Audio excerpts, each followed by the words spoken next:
Morning. The alarm clock cuts through the silence like a blade, and just like that, the war begins. A war between the real you, half awake, exhausted, human, and the flawless version of yourself you crafted last night, the perfect you, the one who wakes before sunrise, meditates, runs, reads, creates, conquers. But every morning, the same pattern repeats. Your thumb taps snooze. Your mind whispers tomorrow, and guilt settles in your chest like a stone. That tiny moment becomes the first defeat of the day, a defeat that shapes everything that comes after.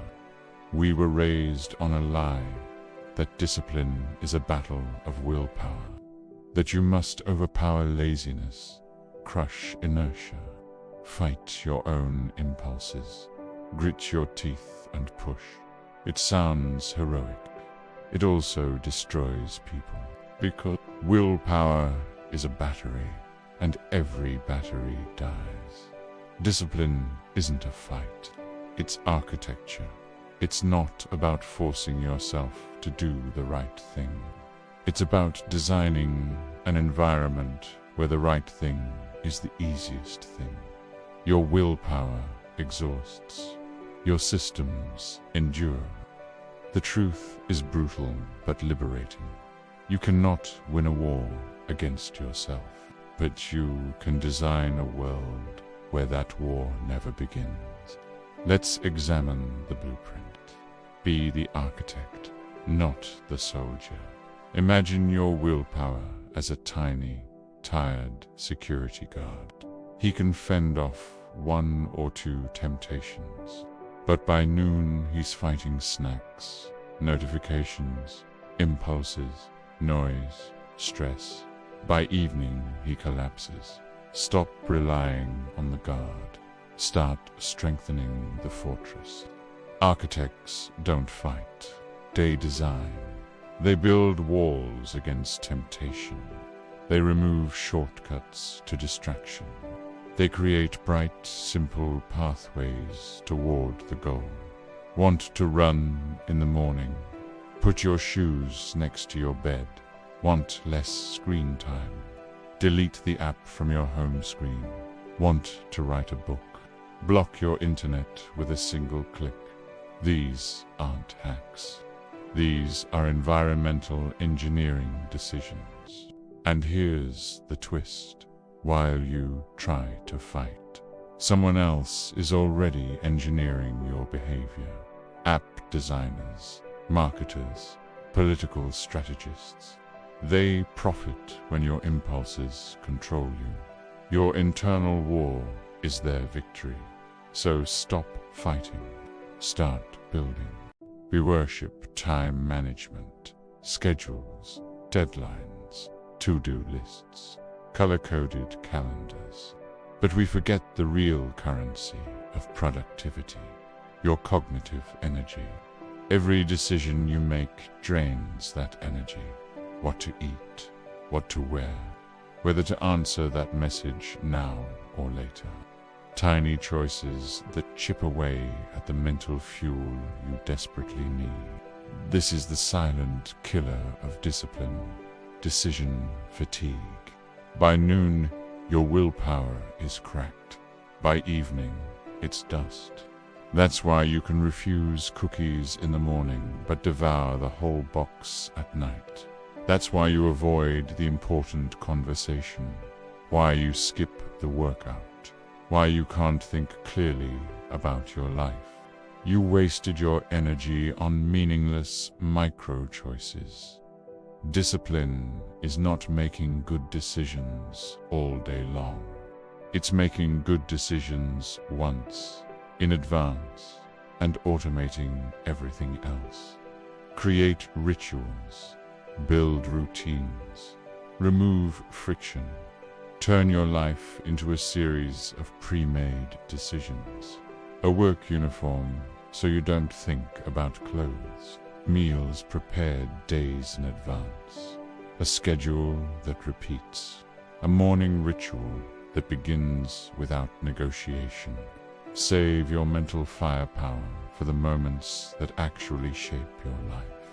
Let your mind hunt mammoths, not pick breakfast cereal. Goals a beautiful land, fragile. One bad day, one missed routine, one slip, and the whole illusion collapses. You feel like a failure. You quit.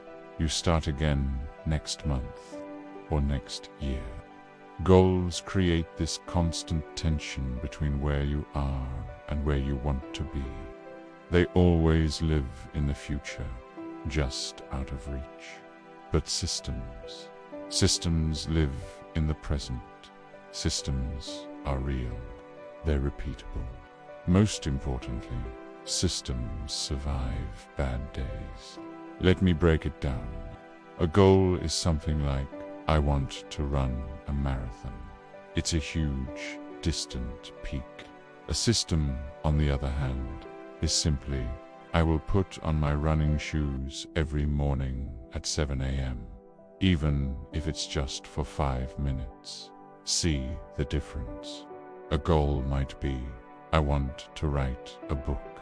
A system is, I will write 300 words daily, no matter what. It's not about the epic outcome. It's about the manageable daily action. The beauty of systems is that they don't depend on motivation. They don't care about inspiration. They never ask if you feel like it today. You just follow them because that's the architecture you've built into your day. It's a part of your routine, like brushing your teeth. And here's the real secret, the thing most people miss. Confidence doesn't come from chanting affirmations in the mirror. Confidence comes from evidence. Every single time you follow your system, you're gathering evidence. You're proving to yourself on a deep subconscious level that you are the kind of person who does what they say they will do. Think about that. Each small act is a vote for your new identity.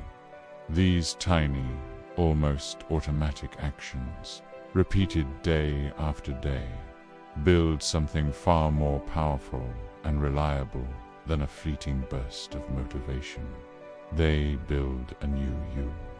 You start to become someone who no longer fights themselves every morning. Someone whose life gently guides them forward, almost on autopilot. Become someone who doesn't need to rely on sheer willpower, because your entire environment, the very structure of your day, pushes you toward success. It's a profound shift. Imagine you stop being a soldier fighting a civil war inside your own mind. Instead, you become the architect of a world that is designed to work for you, not against you. No more waking up already feeling defeated. No more nagging guilt over what you didn't do yesterday. Just calm, steady, undeniable progress. You're not trying to break yourself into a new shape. You're designing the conditions where your best self can just appear naturally and effortlessly. So, stop playing a game you cannot win, a game of constant striving and falling short. Create a new game, one where you write the rules. Your life is not a battlefield to be conquered. It is your masterpiece, waiting to be designed. Thank you for watching. If you're still here, still watching my videos, I just want to say something simple. Thank you.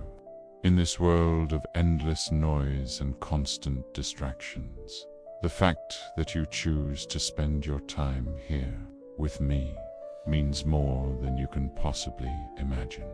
It means you're one of those rare people who wants to go deeper, who wants to question things, and who looks for answers inside yourself, not just on the surface. I am honestly so happy that there are people like you who share these interests, these questions, and this search for meaning. So, if you feel like this space resonates with you, please hit that like button, subscribe to the channel, and maybe share this video with someone you know who might need it. Your support helps this content reach more people who are also quietly searching. Thank you for being here, really.